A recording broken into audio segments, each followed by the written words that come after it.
एक छोटे से पहाड़ी गांव अंकुरपुर का रहने वाला था। ये गांव सुंदर था, लेकिन समय से पीछे छूटा हुआ।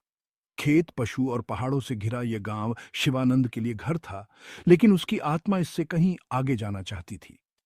एक दिन खेत में हल चलाते समय उसने खुद से कहा, क्या मेरा जीवन यहीं खत्म हो जाएगा?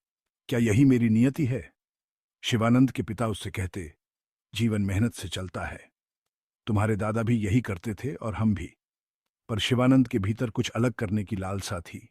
वह जानता था कि खेत का काम महत्वपूर्ण है, लेकिन उसका दिल किसी और दिशा में खींच रहा था। एक शाम थका हुआ शिवानंद पहाड़ी के मंदिर तक गया। मंदिर का शांत माहौल उसे सुकून देता था। वहां उसने वृद्ध साधु को देखा, जो ध्यान में लीन थे। बाबा, उसने पूछा, क्या मेरी जिंदगी में कोई उद्देश्य है, या मैं बस ऐसे ही जी रहा हूं? साधु ने आंखें खोलीं और मुस्कुराकर कहा, पुत्र, शून्य से शुरुआत करने में कोई बुराई नहीं। शून्य संभावनाओं का आधार है।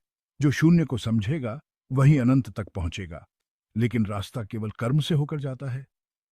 साधु के शब्द शिवानंद के मन में गूंजने लगे। उसने अपने भीतर झांका और सोचा, मैं क्या कर सकता हूं? गांव में बहुत सारे बच्चे थे जो स्कूल नहीं जाते थे। उनके माता पिता उन्हें पढ़ाने में असमर्थ थे। शिवानंद ने एक छोटा सा प्रयास शुरू किया, बच्चों को गांव के आम के पेड़ के नीचे पढ़ाने का। शुरुआत आसान नहीं थी। बच्चे आते, लेकिन अनमने होकर। माता पिता को लगता था कि पढ़ाई का कोई फायदा नहीं। गांव के मुखिया को यह नागवार गुजरा। उसने शिवानंद को धमकाया, तुम बच्चों को बहका रहे हो। खेती छोड़कर यह शिक्षा का ढोंग क्यों कर रहे हो? शिवानंद ने विनम्रता से जवाब दिया, मुखिया जी, शिक्षा हमें बेहतर इंसान बनाती है। अगर हम बच्चों को सिखाएंगे नहीं, तो वे दुनिया का सामना कैसे करेंगे? मुखिया ने गुस्से में बच्चों के माता पिता को डराना शुरू कर दिया। कई बच्चे पढ़ाई छोड़कर वापस खेतों में काम करने चले गए। लेकिन शिवानंद ने हार नहीं मानी। उसने बच्चों को वापस बुलाने के लिए नई तरकीबें निकाली। कहानियां सुनाना, चित्र बनाना और खेल खेल में पढ़ाई करवाना। धीरे धीरे बच्चे लौटने लगे। एक दिन गांव की एक विधवा महिला, जिसे शिवानंद ने मदद दी थी, मुखिया के खिलाफ खड़ी हो गई। उसने कहा, शिवानंद जो कर रहा है वह हमारे बच्चों के लिए है। यह गांव को बदल देगा। धीरे धीरे गांव के कुछ और लोग शिवानंद के पक्ष में आने लगे।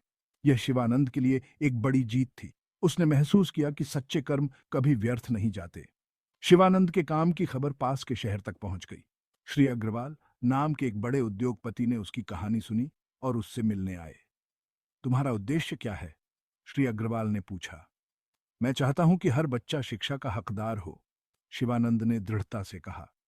श्री अग्रवाल ने उसे एक प्रोजेक्ट में शामिल होने का मौका दिया, देश के दूर दराज के इलाकों में स्कूल खोलने का।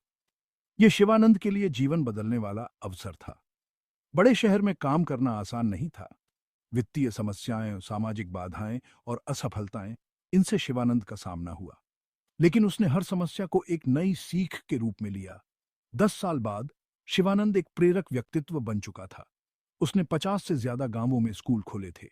एक दिन जब वह अपनी उपलब्धियों पर विचार कर रहा था, उसे महसूस हुआ कि अब भी कुछ अधूरा है। वह वापस उसी मंदिर में गया। साधु अब भी वहां थे। शिवानंद ने उनसे कहा, बाबा, मैंने हजारों लोगों की जिंदगी बदली है, लेकिन मुझे लगता है कि कुछ कमी है। साधु ने गहरी नजरों से उसे देखा और कहा, पुत्र, अनंत तुम्हारे बाहर नहीं, तुम्हारे भीतर है। कर्म के माध्यम से तुमने जो संतोष और शांति पाई है, वही अनंत है। अब तुम्हारा कर्म दूसरों को इस शांति तक पहुंचाने में मदद करना होना चाहिए। शिवानंद ने अपने जीवन को समाज की सेवा और आध्यात्मिक ज्ञान बांटने के लिए समर्पित कर दिया। उसने केवल शिक्षा ही नहीं, बल्कि आत्मिक जागरूकता फैलाने का काम भी शुरू किया। कर्म वह दीपक है जो अंधकार को मिटाकर हमें अनंत प्रकाश तक ले जाता है। अगर आपको यह वीडियो पसंद आया हो, तो इसे लाइक करें, अपने दोस्तों के साथ शेयर करें और चैनल को सब्सक्राइब करना न भूलें। धन्यवाद।